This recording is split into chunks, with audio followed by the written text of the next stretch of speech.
So we just start out first by getting your name, so it's on the tape in case someone else looks at it. Okay, my name is Gil Olson. And you're originally from Yakima. Yakima, Washington. That's where I was born and raised until I went to the University of Washington and then the service, of course. And I've been back in Olympia ever since that time. So were you farmers over there, or? Yes, as a matter of fact, one of my grandsons has the farm that I was born and raised on. What type of farm? Fruit farm. We had peaches and apples and cherries and pears, and I guess that was it. So were your parents, your grandparents, were they original settlers, or? Well, my parents came out from Illinois. My father was born in Sweden, and my mother's parents were born in Sweden, and they were married in Illinois, and they had 2 children there. And then they came out to the state of Washington and bought the farm, and were farmers all their lives. Did you work at a farm when you were young? Or? I did that. I didn't have child labor laws then. And I can remember, picking up an apple and wiping it off on your pants and eating it without worrying about whether I was going to die or not. Today I'm dead by all these people because you can't possibly eat all those pesticides and stuff and still be alive. So did, in 1939, were you still in Yakima, or were you over in college? Yeah, I graduated from high school in 38. I went to junior college for the first year, and then I went to University of Washington after that. And that's when the war came along. Do you remember the day that you found out about Pearl Harbor? Well, yeah, I can remember. I was sitting on the back of a boat out here in the harbor, Lewis's boat, when I came down with another friend of mine and his girlfriend, and we were on the back of the boat, and I can remember Hazel coming out and said, "Come listen to the radio.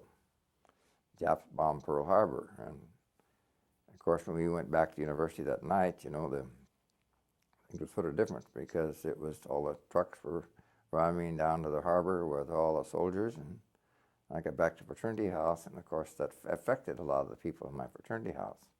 And the mood, which was so very, very happy when I left, was very somber when I left, because a lot of the fellows were in the National Guard, and if you remember the National Guard, you probably don't remember, but the National Guard was called up to active duty the next day. So our house was depleted by quite a bit. Do you know where Pearl Harbor was when you heard about it? Did I know where it was? Yeah, I knew where it was. Was that a surprise, or did you sort of expect something? Well, I think you'd listened ever since the Germans had invaded Poland and in my opinion, President Roosevelt, I know I'm sort of alone in this, but President Roosevelt, I think, really wanted us in that war. In fact, this is a heresy to say that, I think, but I still think that President Roosevelt knew about Pearl Harbor before it took place and wanted it to take place because he wanted America in the war. And he's sort of like President Bush now. It's hard to push American people into war. Mm-hmm. Yeah, well, that's the opinion of other people. You read about that. That opinion other people hold, quite a few people, whether you knew or not. Well, I can't prove it. That's just a gut opinion. So then you were in the fraternity and you were in your first year at UW, or? Well, see, that was 41 war, so that would have been about my second year in the University of Washington. So how did you end up in the military then? Well, you've heard of the draft, and I didn't want to be drafted. So I volunteered, and I went out to I think Washington. They had the Navy enlistment deal there, and I went out there, and one of the people doing the enlisting was a fellow from my hometown, and so we got sort of friendly, and he says, "Well, I was going to enlist." And he says, "Well, you qualify for the D5 program, which was the aviation program." And I said, "Well, I can't pass the physical." And he says, "Why?" And he says, "Well, my blood pressure's too high." Because every time I'd take the blood pressure for the military, it'd jump way up, and I'd go back and have my own doctor, and it was very fine. So anyway, talking to him, I did pass it very easily, and so I went in the Navy as flight training. Started out in California and went back to Pasco and then back to Corpus Christi. And I graduated in flight school as a naval. Well, you graduated as either a Marine and I didn't like water. And an island stays in the same place, while a carrier doesn't always stay in the same place. So I chose the Marines over the Navy. And at that time, the Navy had a great deal of casualties, and so they were looking for replacements. And so that's how I became a Marine. Did you have to make carrier landings even in the Marine? Well, we had to qualify as carrier landings. We had to. I actually took my carrier landing practice in Florida, down by Miami, and but I took my actual carrier landings in the Great Lakes, which is sort of an odd place, but they had a small carrier there. So you had to qualify. You had to make 8 carrier landings and 8 carrier takeoffs, and so I qualified there. And incidentally, the takeoffs are you think that the landings would be sort of hairy, but the takeoffs are much worse, because you come to the end of the ship, you don't have any choice. But you have about 6 wires that catch you on the way to come in. So that was my last attempt to fly from a carrier. No catapult either, is there? No. Well, they had catapults, but they only used those for the search planes, the seaplanes that they would take off and then land out on the searches. But all the other airplanes were launched. You gunned your airplane and started down the deck, and hoped you had airspeed at the end of the deck. So how fast were you going when you hit the end of the deck, do you know? Pardon me? How fast did you have to be going? Well, the airplane, the aircraft carriers, which is not today, but we would try to maintain 30 miles an hour off the deck, and your plane had to have about 60 miles an hour. So you took off somewhere between 85 and 90 knots. I saw you see in pictures of old carriers that when the planes leave the deck, they drop. You do. That's was probably the hardest thing that you learned when you went off the end of the carrier. If you didn't have airspeed, you pointed your nose down to your water. You're about 90 feet above, much higher now, but then about 90 feet above the water. And so you got to learn to point that nose down and pick up speed. And then come up, and you can almost hit the water sometimes. But the people that tried to pull the nose up were the people that went to drink. Not a lot of fun, huh? A lot of fun. A lot of enjoyable experiences. I'm glad I served in service, and I saw a lot of things I never would have seen otherwise. But I'm glad I'm through. You you were deployed in the Pacific finally. Is that where you were deployed? Yeah, I was in the Marshalls, and I was down in the Gilberts, which is down in the Marianas. So how did they transport you out to the Pacific theater? Well, we went. I don't really remember, but I think we went. I think we flew over to Hawaii, and in Hawaii we got aboard a carrier, and then we transferred out to the Marshalls and took off from there. So you had to make another carrier takeoff then? No, I never. Once I got my deal, it might be interesting. I don't know how I hate the water. You know, I hold my breath in the shower because I swim. I breathe in underwater and breathe out on top. When I got to Chicago to check out on the carrier, I had pretty much stayed out of I'd always sneak around to the back until I'd gotten through. Because I stayed at pre-flight school for 8 extra weeks because I hadn't learned to swim yet. And Jack Torney, who used to be the coach at the University of Washington, was also the coach down there. And he says, "Gil, I think I'm going to keep you here to teach people how not to swim." So, but when I got to the carrier, we checked out, and the carrier was okay. And my first wife and I had just gotten married, and we got to go on leave when we got through. So this admiral that was head of the base then had this rule that you had to swim 200 yards with your clothes on, amongst some other things. Getting in and out of life raft and that wasn't bad. But the 200 yards with clothes on, I had never swum 200 yards without my clothes, and I think that's the last time I've been swimming, and I don't plan to go swimming again. You're afraid of the water, are you? Yeah, I think if I take a shower, I hold my breath. So in the Marshall Islands and Gilbert's, were you replacement pilots, Marines? We were replacement squadron. Yeah, our whole squadron did not go. We were just replacement. I think about 7 or 8 of us went over in the Marshalls. And then when we were transferred down to the Gilbert, Ulithi, which was one of the staging areas, going to be a staging area for the invasion of Japan. So they were just gathering that. So, and that's where I flew the F4U, because I was in operations, group operations down there instead of assigned to a squadron. And so I flew the F4U there for my flight time, and that's where I first became acquainted with that airplane. Now was it SBD? Is that what you flew primarily? The SBDs and the SB-2Cs, they were dive bombers. I was basically a dive bomber pilot. That's what I was, graduated as a dive bombing pilot, and that's. So it was just you and there was no radio man gunner on the plane. Yeah, an SBD and SB-2C both. We had a radio man. One picture said, "It's really a radio man." Well, he wasn't much of a radio man. He was sort of, because most of the radio we did ourselves. He was a rear gunner and observer, so he'd have a 50 caliber machine gun to protect us both from the rear.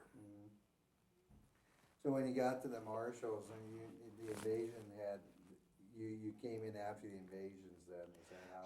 We were mostly mop up. We were what I would call the second wave. These islands at Millie and Weetalk, and those had been there. But we would fly search planes and we'd search them to see any activities, and then we'd go and bomb if we saw any activity. We'd use napalm bombs, and so we had strikes on those, and the Marshalls were really the place that I did that. We were sort of mop up. We'd get shot at once in a while with ground fire, but not a great deal. It took a long time to root the Japanese out, didn't it?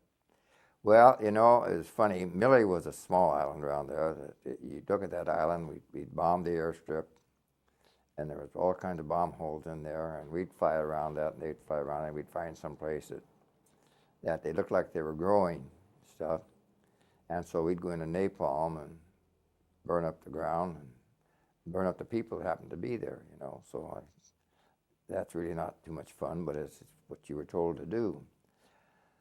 But you would guess, and we took prisoners off that island. People would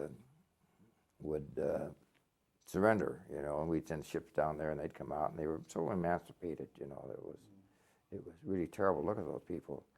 But we figured that there was probably maybe 300 or 400 people on that island, and when they surrendered, there was over 5,000 Japanese still on that island. And where they came from or how they existed all that time with all the bombing that we did was utterly amazing to me. They did a lot of tunneling out there. Pardon me? They lived in a lot of caves and things. I don't know what they lived. They were underground because we never found anything. And intelligence wasn't, of course, they didn't have the technology that we have today that they can see through force and stuff. So it was most visual, but it amazed me that many people could exist on that island. So did or you provide ground support for? They'd call you in for a strike? No, the islands had been secured. These were islands. Basically, the only island I was on was Kwajalein, where the troops had gone in before us. Mm-hmm. These were sort of bypassed islands that they had airstrips on. The Japanese, had airships on and stuff, but they had been bypassed. They'd been bombed, but there was no concentrated effort. They were just isolated. They were just keeping neutral was the whole idea, so they couldn't build up Japanese forces. There's a lot of tiny little islands around there then. Lots of little tiny islands out there. And Kwajalein, you were on Kwajalein too? We were on that. I took submarine training on that, just to search and set out submarines, because one of our jobs was to search for submarines. I never found any. I never found anything to bomb except these islands. So Kwajalein, and what was it like in these airstrips that you're operating out of? Were they paved or were they? Well, no, most of them were coral, crushed coral, and then they would have this, I don't know, it's a sort of metal stripping, metal that you folded together. I forget what they call that now. I forget lots of things. That was laid on top of the coral. And so the island really would take up the whole landing strip. You come out of them, you hit the runway at one end, and you took off when you came to the end of the runway. Now you were married before you left, is that? Yeah, I was married I got married the day I graduated from high school. So where did you meet your wife at? I met my wife at the University of Washington, and she was a blind date, and then we went together, and she came down to see me graduate, and we decided to get married. And we got married. That was Erlene Lewis, and then I came back after the war, and I was going to law school, and we were married, and we had a child, and it was, at that time, law school was 7 years. I would have had 4 more years to go, and Al Lewis, who was not only my father-in-law, but a very, very good friend, wanted me to come down and business with him. My brother wanted me to be a lawyer over in Yakima with him, but that meant 4 more years of school, so I chose the easy way and came down and worked for Al Lewis. So did you get lots of letters while you were overseas, or was? Yeah, letters were the most important thing. In fact, some of the pictures were some of the things. I tried to find some of those letters, but I couldn't find those, and but I can remember that Jerry was the only child I had, and he was born before I went overseas. And I had a picture of him with a little lock of hair. But Erlene was very good. She sent me a real newsy letter at least once a week. And so because mail wasn't that often over there, but she'd always have pictures in it. And she'd always have news of Jerry and what had gone on back home. So she was my source of really of information. Yeah, it's pretty important mail call, wasn't it? It was very important. You felt sorry for the people really that didn't get any mail, because if you didn't get mail, you just sort of stayed away from them, because you didn't want to. It's sort of sad when they call out this mail and you're one of the 2 or 3 guys that don't get any mail. Even worse was getting a letter from your wife telling you that she was going out with somebody else and she wasn't going to be your wife anymore. And that was really difficult, and that happened quite often. Do you have any friends that happened to in your group? Or? Pardon me? Any friends in your group have that happen? Well, one of my very best friends, it didn't happen to him, but it happened to his gunner. And we really shook him up. Well, they sent him home. The Red Cross took him home, but they didn't. It didn't end up salvaging the marriage. Did you wear your letters out you got? Did you keep them all bundled up and reread them? Or? Did I what? Did you wear out your letters? Did you treasure the letters that you got? Or? Well, I still have some of them someplace. That's what I tried to find, but I couldn't find them. The only thing I did find was a picture of Jerry, my oldest son, who's now 58, with a little lock of hair that I have. That I used to carry that in my wallet overseas. And I still had that. So your wife was pretty worried about you when you were gone, I take it. Well, yeah, I think all wives were worried about their husband. Most of them, anyway, were worried about their husband. I think my wife was very glad to see me get back, and I was very glad to see her when I got back. Did you, now, was she there where did you leave from now again? Well, I left in San Diego, and I came back to San Diego. So she was here at that She time. was here, yeah, because we came back partway by carrier and partway by airplane. We were lucky when we were in Ulithi, because at that time you could get discharged, well, sent home on leave, we'll put it that way. But you had to sort of find your own transportation, and we at that time were newly made captains, which wasn't very high ranking. There was a lot of lieutenant colonels and that, and all that was out there was tramp ships, you know, and so a captain, you know, sort of was way down on the list. But we happened to be sitting in the officers' club this one day. This Paul Sasser, who I mentioned, and myself, we were both coming home. Then this fellow walked in, who we had gone to flight school with back in Corpus Christi, and he was out flying the plane going between the islands because they were looking for gear. What they were really looking for was beer, and from the islands. And so we told him what we were doing and how we were going to have to wait. And he said, "Well, I'm here, and you come down to the airfield and tell him the guard there that you want to see me in the airplane." And he said, "Don't worry about it. Don't bring any luggage. You got to leave without luggage." He says, "We'll check our manifest, and if it isn't overweight, you can fly back to Hawaii with us." And so we went aboard the airplane, and that's how we got. So we passed up all these people, got home before they did. So we were very, very fortunate in that respect. Did the Officers Club over there, what was that like? Was the facilities built up over there, or were they? Not really. You slept in which everything was really in a folly, and that's a tent on the sides and the top, but it did have a wood floor. We'd make our beds that we slept on out of old inner tubes. They were very priceless over there because you take an inner tube and cut it in strips and line your bed. It's like springs, huh? Yeah, like we take a shower, we would catch the rain in the 50-gallon barrels and pump it up and take a shower. When it rained, everybody would whip outside. Girls were non-existent over there, so you'd whip outside with a bar of soap and take a shower in clean water. So you saw Japanese POWs over there, did you? Pardon me?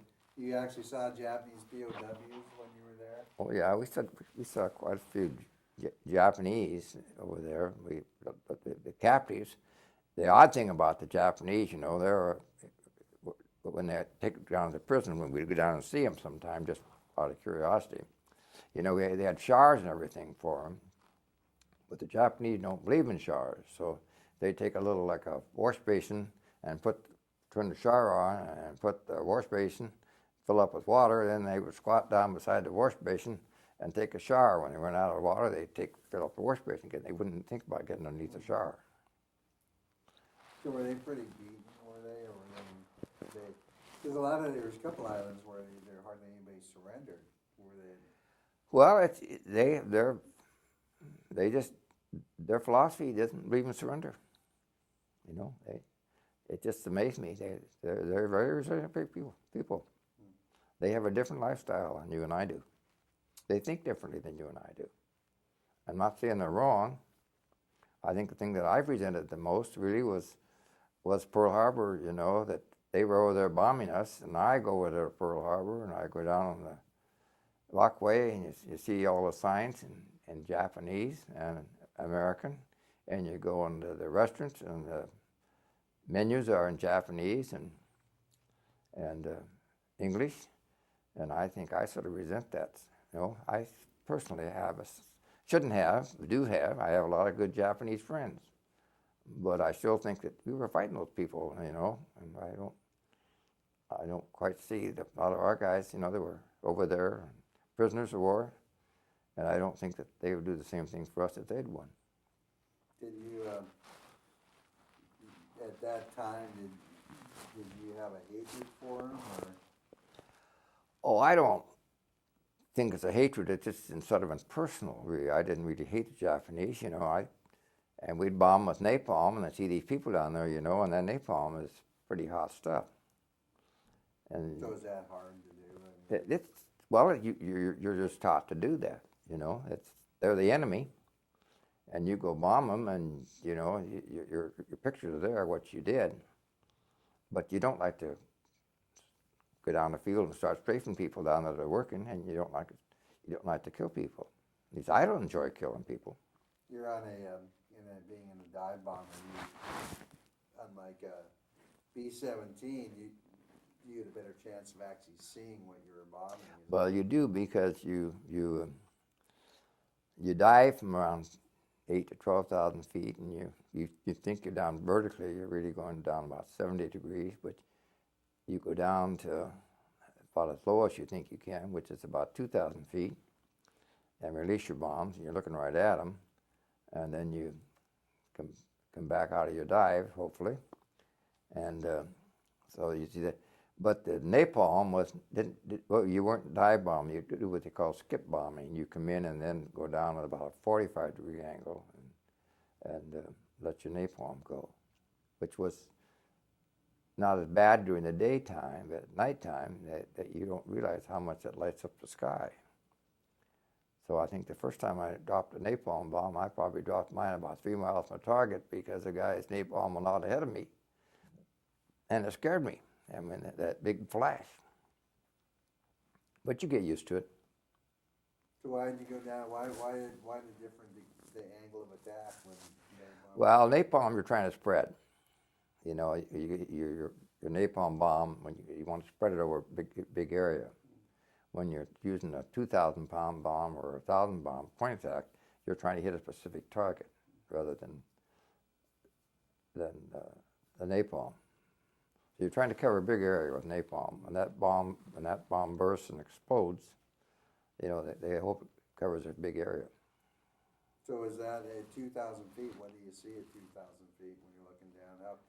Well, it's sort of hard to say, because you're looking at the target site, which is a series of rings, and you try to pick out your target and try to get in the middle of that. So it sort of comes up at you. That's probably more bombers got lost by the fact that the guys get fixed on that target and they get too low. And when they pull out, they don't pull out. So you can see at 2,000 feet, you can make out a truck and a palm tree. Oh yeah, you can see that. Could you make out people? Probably a group of people, you wouldn't distinguish them, but you could see them. They're still pretty But tiny. as far as people were concerned, we didn't see them except in the napalm, because the others, you were bombing a building, was a specific building, so you wouldn't really see any people of that. You just see the building. And then your intelligence planes would show you when you got back whether you hit the building or whether the building was still standing there. Was that a hard? I guess it was a sort of a morally. Was it something your conscience dealt with? Well, I think napalm was worse, because that's hot and it burns, you know. When you're going to bomb a building, that's impersonal, so you'd always like to come back and have intelligence show that you hit the building. If you come back and it shows the building still standing there, that means you didn't do a very good job. Bombing was dive bombing itself is sort of impersonal. You're just looking at the target. Napalm, you see the people, you see the craft, you see the thing. It's a fire, and you know, fire is not a very pleasant way to die. So did you personally? Because most people that we speak to that were pilots, they were high altitude, and it was very impersonal. They were aware of what they were doing, but they were so high up that. Well, I think you were obeying orders. If they said to go do something, you go did it. You know, you didn't have the protest like you didn't have. If a higher authority told you to do something, you did it because they told you. You didn't feel guilty about it, or you didn't feel happy about it. It was just something that you had to do. We've heard that from quite a bit of veterans about that it was duty, but in their internal struggles. Most people's struggles were afterwards, I think. Well, yeah, I wasn't really that connected with that much activity. Fellows I went out with the last time, there were 6 of us went out, and 4 of us were well, I should say there was 8 of us went out, and 4 were sort of neophytes. Four of the people that were our leaders, so to speak, had been out there. This was their second trip out there. And second tour of duty was ours. Now, they'd been out there, and I'll call it the real war, when in Aquino, Guadalcanal, those places. If they had 32 pilots in the squadron, they were lucky to come back with 5 of those pilots. Their casualties were really high, and ours weren't that high. So I'd have to divide the war into 2 parts, and I guess I have to say I was in the second part. Both dangerous parts still, though. Well, anything dangerous, but anything that's fun is dangerous. Yeah. I really enjoyed my war experience. I saw places I would never have seen in my lifetime. And we didn't have it that, we thought it was really bad, but we didn't have it that bad. First time you've been out of the United States, probably. Yeah, I think it was. I think it probably was. But you got to remember, I was sort of raised in the Depression years, and nobody felt the Depression worse than farmers did. What was that like during the Depression? Well, I guess I can remember when your folks baked and cooked and canned and everything, and you go down to the store and buy something, hamburger was 2 pounds for 15 cents, a loaf of bread was 10 cents. You could buy a lot of candy for a penny. Store-bought stuff was a delicacy to us. Homemade bread and homemade jams, and you'd kill a pig and you'd eat that pig all the time. You didn't have refrigeration, you didn't have lights. It was quite a bit different. But I was raised in a very happy home. I was very lucky in that respect. Do you have water? Well, yeah, we had cisterns in those days, so your water was, everybody had their own cistern. So you fill up the cistern, and in the winter time, you have to be very careful of your water because they had to let out the spring. Was it the community you're in at that time, Yakima, was it large or was it? Oh, no, it wasn't. Yakima probably had about 12,000 people at that time. University of Washington had about 12,000 people, and WSU had about 3,000 people. And that's not quite true anymore. My high school class, for instance, I didn't realize how good my odds were then, but we had I think 17 people in my graduating class, and there was only 3 boys, and 14 girls. But I didn't realize how lucky I was at that time. So did the Depression, probably being a farmer was in one part good because you were producing food during the Depression, I suppose. Where city people, they might have had a harder time almost. Well, yeah, it depended upon where you lived. Of course, we had a small farm, and we had a large family, so we all worked on the farm. You didn't have the child labor laws you have today, but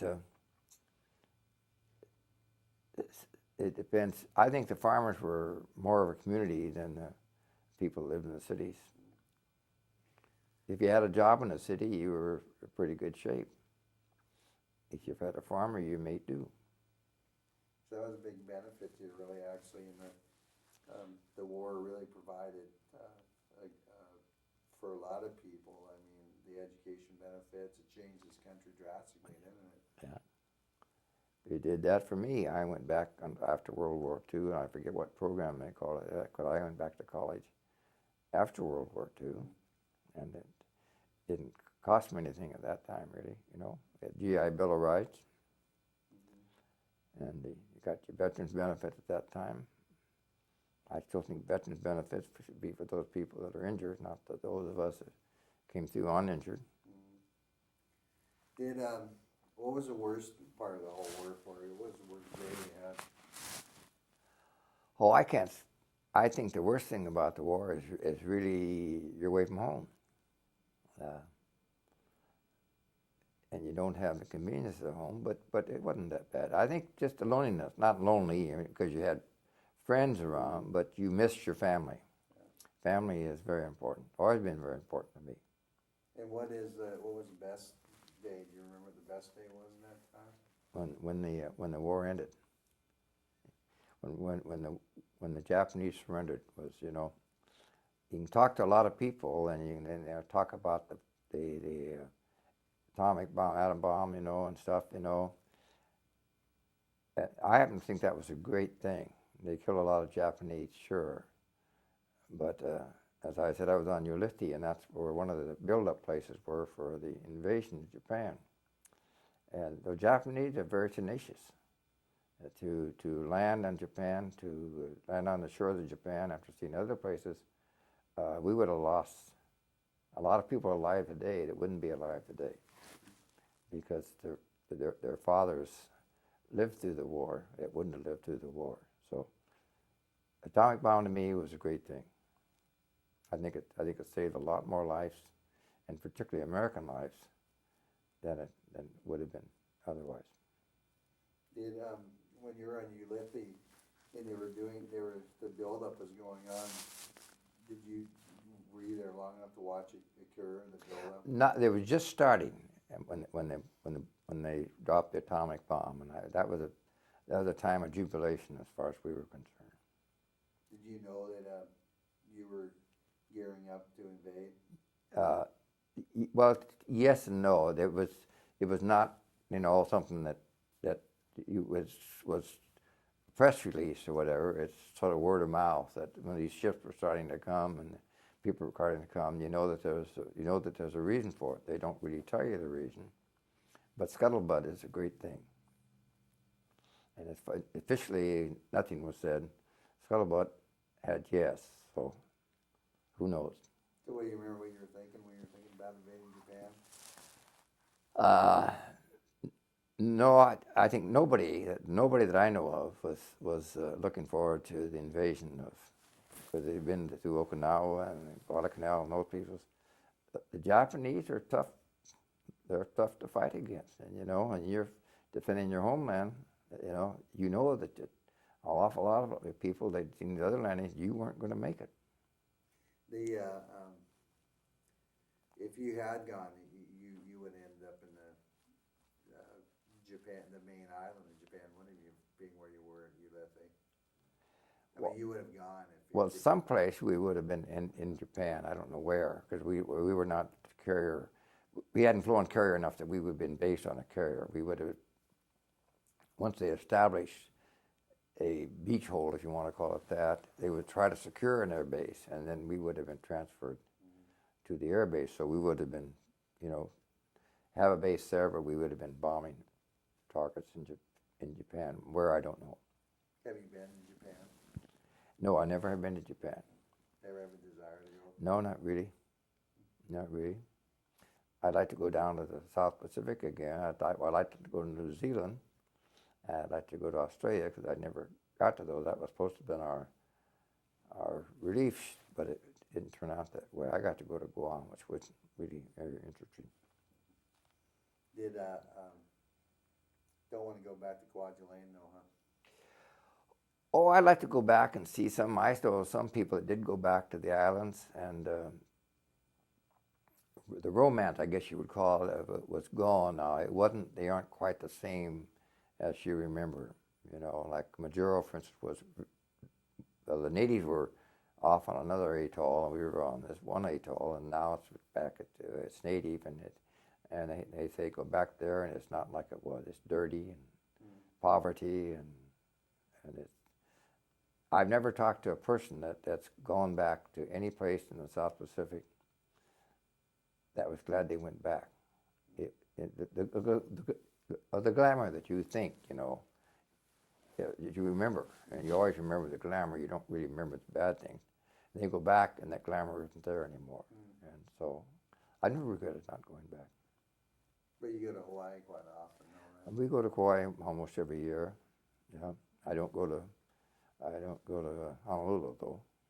I don't care for that. You ever been to the memorial there in Pearl Harbor? I've been there once, yeah. Was that a long time ago, or? Well, I haven't been there for about 10 years. Now they're worried about it, because the oil is coming up. I don't know what the oil is going to hurt, but it's there. Is the said about the Japanese writing and this and that. Does it's sort of a odd situation where you have Japanese friends and this and that, but there's certain things that still strike you as wrong. I don't know if I'm. Well, I don't know what to say about the internment. You remember was very. Yeah, now I was in favor of internment at the time. Of course, that's what Roosevelt did to build up support. And I also have very close Japanese friends that are good friends, and they were interred, and they have different views. We never talk about that because we have different views. Because I can still remember some of the death marches and some of the stuff. We treated the Japanese, in my opinion, a lot better than they treated us. And I can't feature that if they had won, that we would be getting compensation today, because the big word today is compensation. And I don't believe in that. Did you have any Japanese Americans living in Yakima at that time? Yeah, we got a big Japanese community in the Lower Valley. You know, it's fruit farming, and that's Japanese were great fruit. Not what do you call it? Vegetables and that kind of stuff. They grew. They didn't grow apples and stuff, but they grew a lot of their fruit down there, and a lot of those were uprooted and taken from their homes, which was not right. Did you go to school with them?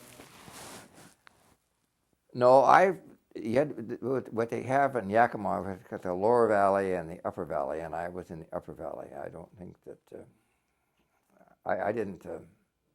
You know, we were all Caucasian. We were all white. And I didn't know what a Jewish person was until I went to college. Never had any in our. I didn't think they were, and I still don't. You know, but well, the old Jews. Well, I didn't. I said, "What's wrong with being a Jew? I'm a Swede." So we didn't really have any racial. Maybe we did, but it was, you know, no blacks lived in our community. Nobody that wasn't Caucasian lived in our community, so you were never exposed to them. Sure, must have been the military experience must have been really educational as far as people went for you, because all of a sudden you were in this. Probably you were exposed to people and races and creeds that you'd never. That's true. I flew with people and stuff that had nothing, you know. And being in the service, their conditions were improved, you know. And of course, segregation was still there when I was in the South. You know, they had different barracks for the black people, and the black soldiers or Navy really were. They were the guys that waited on the tables. And they did menial jobs. They didn't live with us.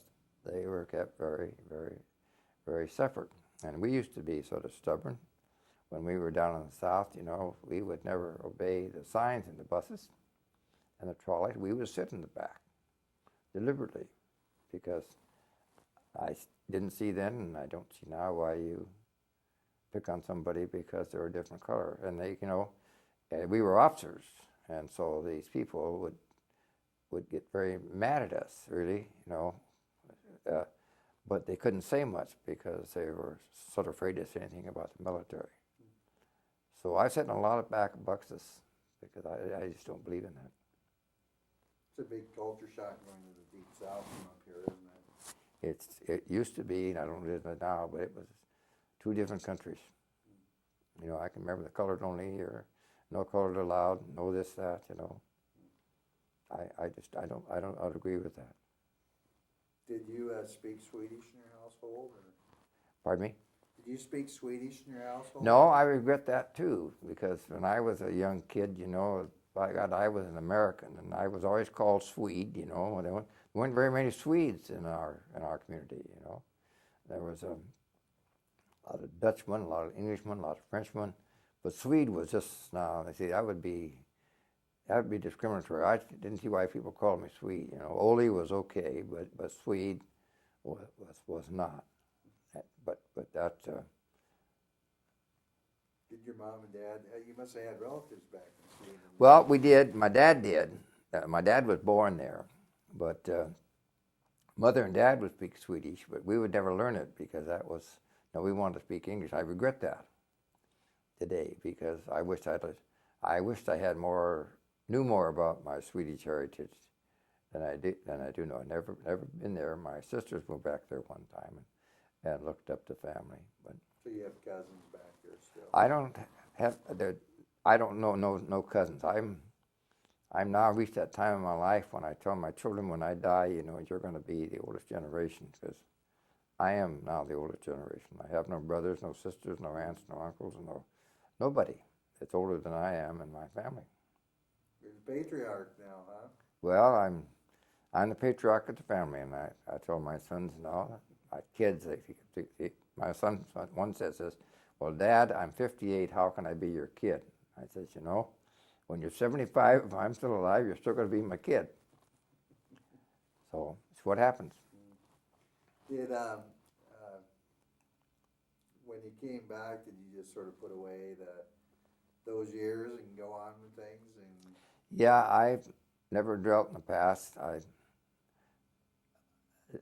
I had a good time. I enjoyed it, and like I told you the other day, I had to go back up in the attic and look to find these things. I don't keep anything old.